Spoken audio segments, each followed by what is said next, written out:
Kantiku põhierinevus võrreldes lähimatest konkurentidest nagu Microsoft Project ja Microsoft Excel ja teised veebipõhised projektihaldustööriistad on, et me keskendume täielikult visuaalsele planeerimisele ja mitme projekti üheaegsele haldamisele.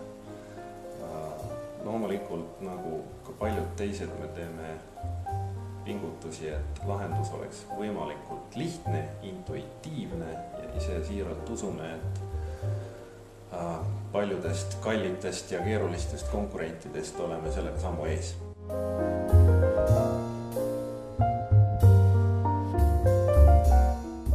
Siis Kantiku ressursiplaneerija avaleht. Läbi pricingu lehe käib siis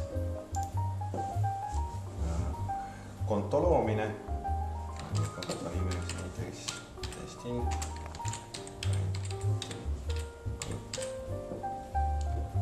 Ja järgmisena tuleb siis valida template või mis tüüpi ettevõttega on tegu. Me pakume praegu välja lihtsalt tööjõu või meeskonna aja planeerimise, seadmete rentimise template, projektijuhtimise template, hotelli või majutusasutuse broneeringute haldamise template, ehitus ja tootmine. Põhimõtteliselt oletame, et meil ongi väike veebi ehitamise firma, kus on disainerid ja programmeerijad, siis töö Kantikus käib niimoodi. Ütleme, et ma tahan Antsule määrata järgmiseks 4 päevaks töö, siis ma klikkan, lohistan, miire lahti lasen, saan valida projekti. Ta on sample project 1. Siia tekib see väli.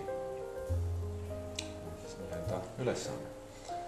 Ülesande külge saab kinnitada erinevaid andmeid.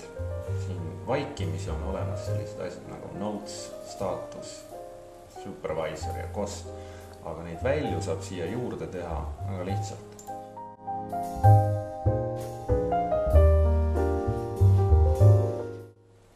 Ta sobib tegelikult kõikidele ettevõtetele, kellel on planeerida rohkem kui 5 ressurssi.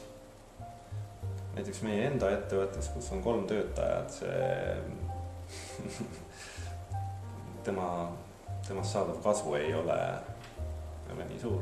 Aga niipea, kui teil on ettevõte, kus te peate planeerima 3 autot ja 5 töötajat ja 2 tootmisliini, kohe see vajadus teil tekib.